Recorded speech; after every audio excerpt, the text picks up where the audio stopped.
Hey, everybody, Mark Herman, aka LA Bengal fan on most of the major platforms, and I'm joined as always by my partner in crime, Sam Schneider. And this is another episode of Jungle Talk. Woo! Here All we right, go. here we go.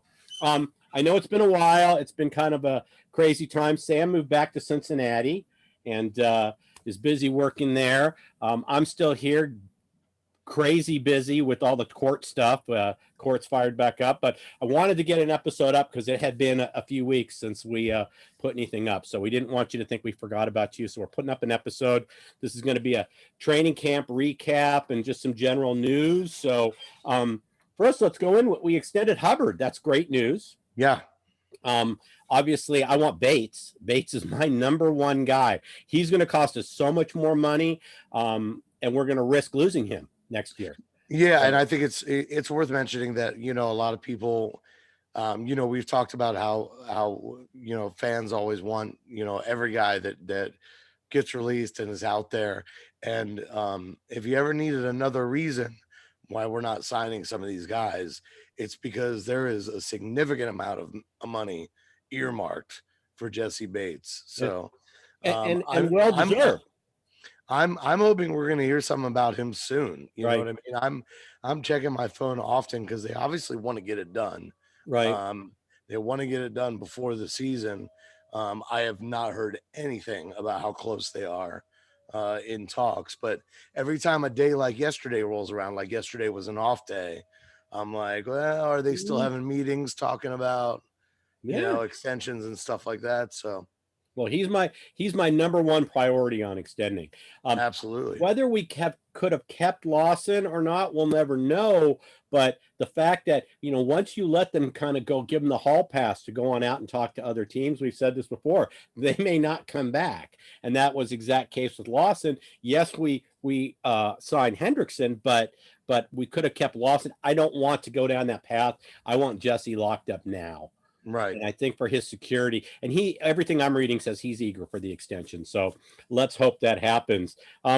We've gotten, you get a lot of reports, and I don't like to put up the daily or weekly stuff about training camp because you can get tons of feeds on that. I mean, Burrow has one bad practice last week, and all of a sudden, the roof's coming in. Then he has a great practice, and everybody's, oh my gosh, this is going to be the most amazing offense.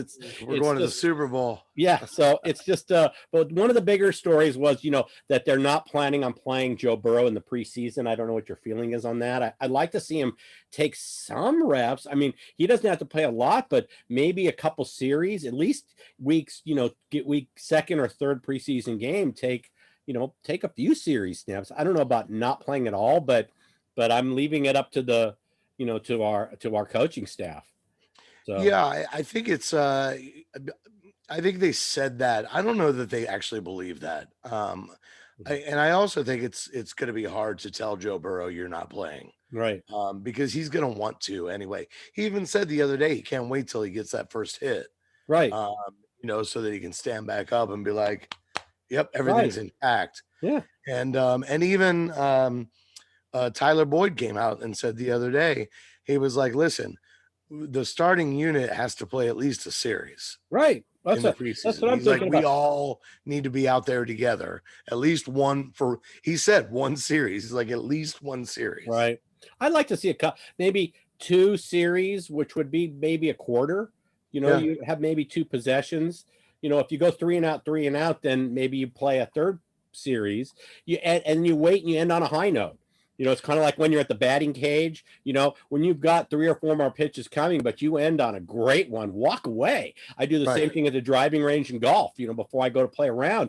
If I could have some range balls left there, but if I tag a couple really good swings, walk away a winner. Same kind of thing when, if they have a good series, get him out of there. It can be one series. If they have one long series and we end on a touchdown, he's out of the game. Yeah, and I think also part of that, I think one of the things they might do when they're going into a game is they're going to look at the health of the offensive line. If everybody is making it through the preseason without getting dinged up, obviously fingers crossed, no major injuries. But if you got somebody, well, we're going to err on the side of caution and not play so and so. now, so that he's ready for the opener. I think if any of the starters on the offensive line, once that's determined, would be in danger of missing a game, then I don't think they would put Burrow back there. They'd say we only want to do it if we've got the 5 that we know are Right. going to protect him will be there. Right. And there was a story about Jackson Carman not breaking the starting lineup. He's got to earn it. I'm all for that. I've read stuff on Twitter and different stories where people are freaking out about him not starting, and I'm like, he can come in he can start the season as a backup. I've said all along our best free agent signing was Frank Pollock. Hands down. Okay. And I'm trusting Frank Pollock. If he doesn't think Carman's ready, then he's not ready. Right. I completely trust, and that's been kind of the story. You see this theme that Pollock really has this team's backing. I mean, the players are just rallying behind him, the offensive linemen and the other position players. So love what I'm hearing.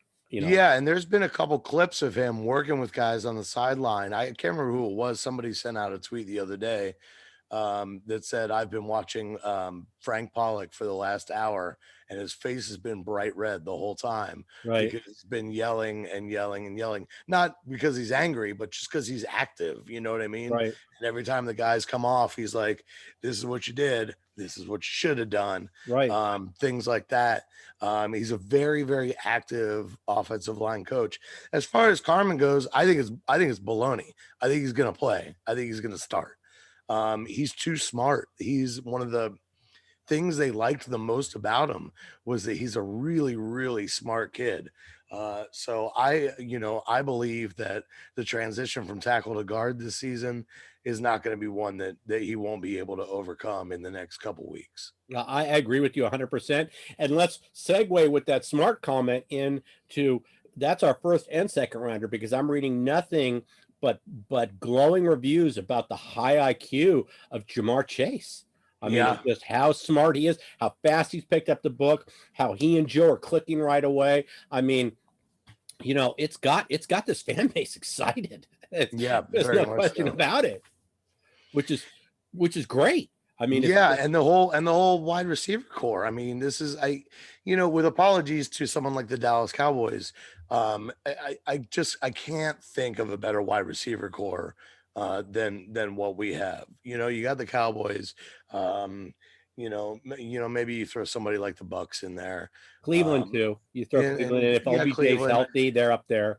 Yeah, and so I'm missing a couple, but when you look at us, the starting 3 is uncrackable. You've got, this is the usual time of year. It happens every year. Every day there's a tweet about Auden Tate making some ridiculous circus catch in traffic and coming down with balls he has no business doing. And the other one is Trent Taylor, who we signed, who's been with the 49ers the last 3 years. Right. And he's Boyd's backup in the slot. He's a little guy, 5'8", like 180 pounds, soaking wet with an anvil attached to him. Right. And apparently he's making great plays and runs like he's just shot out of a rocket. So he's making a strong case to be the number 5. And, when we get down to our number 5 and 6 guys, we've had an embarrassment of riches in the last couple of years in that respect. Yeah. Guys whose names we liked, you know what I mean? But the coaching staff is talking about this guy Taylor, like, no, man, he's like really good, like could step into the starting lineup without missing a beat. So, I mean, top to bottom, just the wide receiver core led by, like you said, the fit. We lost you there, Sam. So I think the receiving core has been playing great. And I'm hoping Sam comes back here. And you're back. Good. Sorry about that. For a second. So that little hiccup was, the internet. Okay. I don't know what it is. Ever since I moved back here, it's like the internet doesn't like me in Cincinnati anymore. You know what? It's trying to get me back out west. No. Don't take it personally. So we'll have a slight little hiccup there. I just paused real quick. So, but no, the receiving core, I think we have one of the top 5 receiving cores in football. I know we're not, when you look at the groups, it's sometimes we're not even in their top 10, but I just think that's because it's us. So I think Yeah. I think that narrative is going to change a lot. There's a lot of positive things being said in the press right now about us. Kay Adams is wearing a Bengal jersey like every other show. She's so high on the Bengal offense. She loves Joe Burrow. She loves our team. I mean, she's one of the voices that's helping really change the national narrative of how excited she is about our team. I got to tell you, I'm drinking the Kool-Aid right now. I'm really thinking if we stay healthy, offensive line and Burrow stays healthy. I mean, there was one article I read that said they thought it was a bold prediction to say that we'd be near 500. If our offensive line stays healthy and Burrow stays healthy, we're over 500, and I think we could possibly make a playoff push. So I'm really, really, really excited about what this offense can do, and I think if our defense is just middle of the road, we could be making a playoff push. I think this is going to be an exciting team. Well, really do. And it's interesting you mentioned that because Zach has already talked about how happy he's been with the defense thus far that he's seen in practice and on the the back together day, which just happened over the weekend. Right. That the DBs, in particular the safeties, Bates and Bell, and the DBs, Wouzier and Trey Waynes and Darius has been out a little bit because he's banged up. I think he's got a knee issue. But they've been really happy with the way those guys look, and they've been extremely happy with the speed at linebacker. So as explosive as our offense is, they said, gone are the days where the offense just marches up and down the field in practice. He said this year it's a lot more competitive and the defense is coming up with a lot more plays. And that's encouraging because not only does it challenge the offense more and get them more prepared to face the next team, but that means you've actually got a defense that's playing well against an offense as explosive as ours. Right. Yeah, no, I'm really looking for, and that's the other thing is when Burrow has a bad practice, our defense had a good practice. So, it's a teeter-totter. You can't you can't have the offense look great, then your defense didn't look great. Yeah, you can't be down on Burrow. You can't be down on Burrow for having a bad practice because that also means that you're down on the defense. Right. You're saying, well, why couldn't he do well against our defense? Right. I mean, come on. So see it from both ways. Other small tidbits. I mean, Williams put on weight at the request of Frank Pollock, so he's bulked up. T. Higgins added weight, so he's bulked up a little bit. Puka Williams has looked really good. I think Trey Wayne's days are over. I think I like the player, but his inability to stay healthy and Puka Williams coming in, I think we switch out the Williams on our roster this year at running back. That's just my opinion, but we'll see. Trevion Williams. And I think Puka Williams makes the team. And obviously, I haven't heard how has Captain America been performing? They're saying that he's going to be a monster in the passing game. Okay. So. But this is going to be a really interesting. I think probably the most interesting position group. Perhaps outside of the offensive line, to watch the competition in. As we move forward towards the season, because like you said, the reviews on Puka have been really, really good. Obviously we just re-signed Samaje and we value his veteran leadership, but we didn't sign him for that much. Right. So I don't think he's a roster lock still, believe it or not. And because if they try to put either Puka or Captain America on the practice squad, somebody else can take him. Oh yeah, no. Neither one of those guys will make it down. I agree. So in my opinion, we're carrying 4 running backs no matter what. What I suspect might happen is if Puka Williams can play special teams in coverage as well as in the return game, then I think you're going to see him probably start the season as a coverage guy on special teams, and I think they're going to let him run some punts. I wouldn't be surprised. Let's say that much. Right.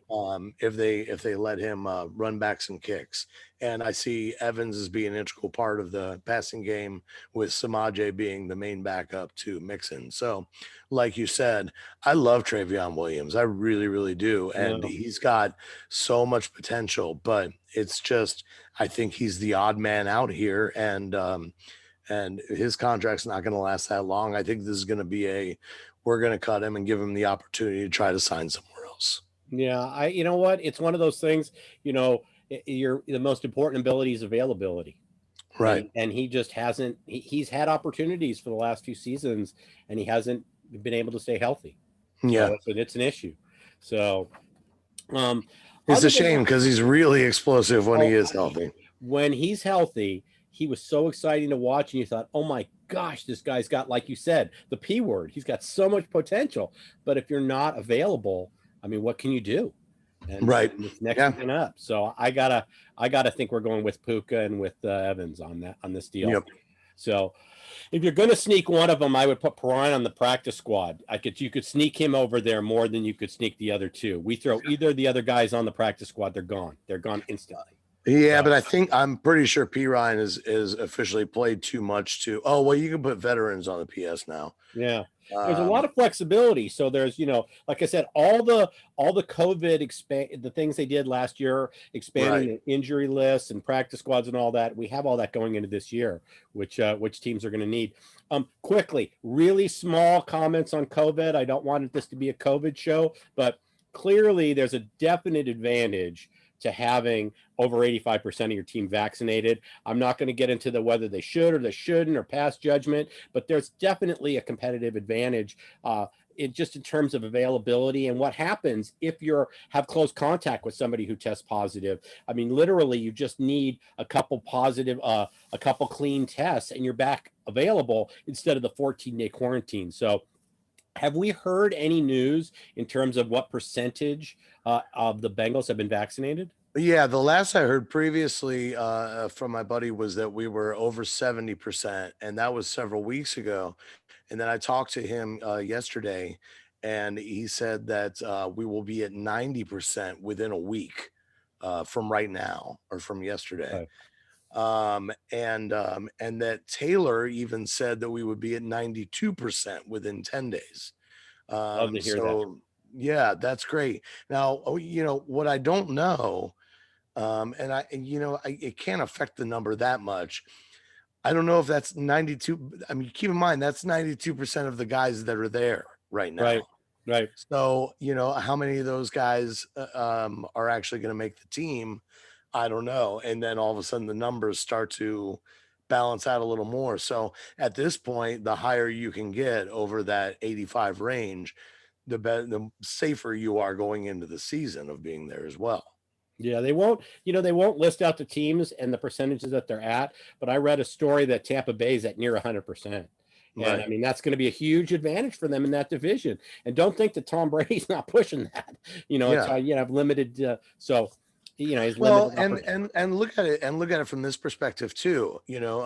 Just to put the numbers in perspective, whether you can imagine how many teams or how many players are in camp or not, when you're trying to figure out these percentages and how many guys does that mean aren't vaccinated. This is all you need to know. Minnesota Vikings didn't have a healthy quarterback the other day. Right. So if you're at 90%, then an entire position group is not going to miss. So they're not that high.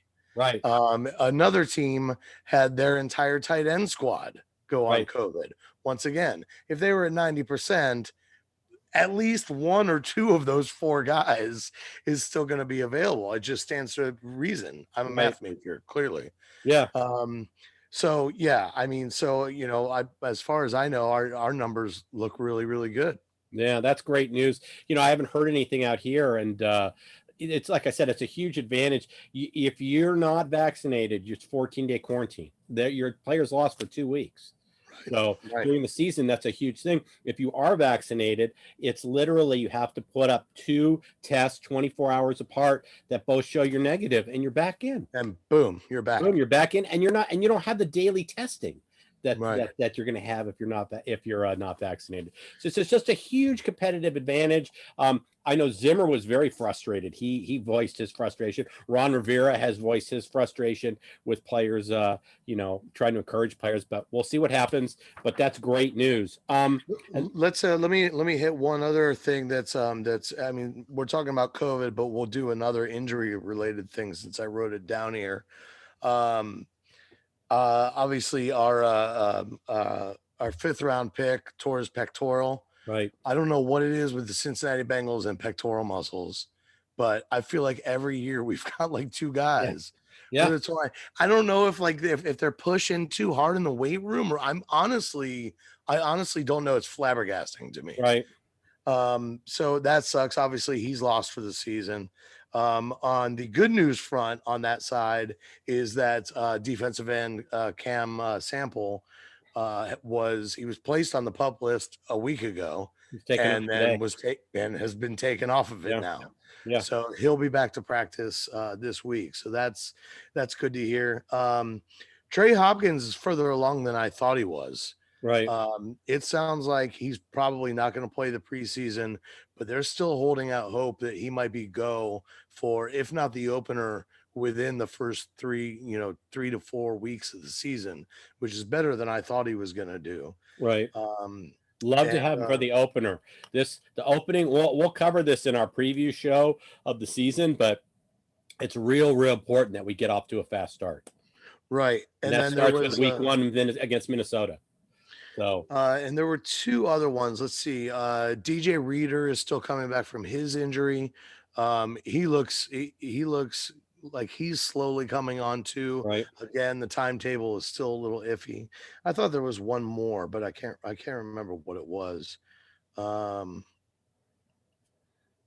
yeah, I think there was somebody else that was banged up or coming back from injury, but looks to be all systems go. Yeah, and if you haven't seen it, I know it's on my Twitter feed. I don't know how far back you have to go, but a week or 2 ago, Mike Daniels did a great interview. Was it Football Morning in America? I don't know the name of these shows. I just flip right. But that's the Kay Adams one, and just a great interview. You want to talk about? I mean, he's talking about Burrow like he's the mini Aaron Rodgers. It's just, but this guy is it just feeds this optimism that the fan base has right now. And like I said, I'm fully on board. I'm drinking the Kool-Aid, and I'm really thinking if we stay, it has to do with health, but the personnel's there. I think we're being underrated with our personnel. I really think we stay healthy, we can make some serious noise. Yeah. Well, Boomer Esiason came out and said Burrow's better than he is. Yeah. He was like, I don't need to see any more of him to know that he's better than I was. Yeah. No, it's been like I said, the narrative has completely changed in terms of this team, and I'm just really happy for the fan base, and I just want to see it materialize. So you know what, I also wanted to say, just since I wasn't planning on talking about this, but since we mentioned Daniels and Reader, Tyler Shelvin, who we drafted this year, looks really good in practices. He's an enormous nose tackle. Right. He looks like somebody else said this, so I'm going to steal it from them. He looks like that nose tackle that somebody else in the AFC North drafts and we have to deal with for years, and we hate it. Right. But they're talking about, how devastating he could really be in the middle. So I think that's a name we need to remember as another rookie that can make a really big splash this year. Yeah, I love those big bodies. That Sam Adams in the middle. You remember? Oh my God. He could, well, and see, and here I'll tell you what, and here's the difference between the two of them. Sam Adams, like, by the time we got him, he couldn't move anymore. Right. But he was so enormous, he just kind of stood there. Right. He didn't need to move. Ran in, bounced off. Right. This guy is he's over 300 pounds and moves like he's 250, 260. Like, he's got quick feet. He can get through the line. He can actually pressure the quarterback, not just clog up lanes. So yeah, he was our 4th rounder, I believe, one of the 4th rounders. And I think he's one to get excited about and keep your ears out for this year. Yeah, well, we're going to see how things play out. First preseason game, I think, is a week from Saturday. We'll see who plays. You and I will see how everything plays out. I know things are busy for you; they're busy for me, but we'll definitely get a season preview show up. Kind of a preseason recap and a season preview show up, and just like I said, I'm drinking the Kool-Aid, so I'm really, really gnawing at the bit for the season to Well, start. it's that time of year that everybody drinks the Kool-Aid. Yeah, but we have good reason. I Yeah, mean, I know. Back, Listen, I'm not judging. It's just, I mean, this is the same I time, know. same thing we do every year. We're like, yeah, it's almost time for football. But doesn't this year feel a little different? It does. It does. Okay. I mean, like, we're not just blowing smoke. I mean, there's legitimate reasons for excitement. There is, very much so. So with that, Bengal Nation, I'm going to say, hoo day, everybody, and we will catch you in a few weeks. Take care. Hoo day.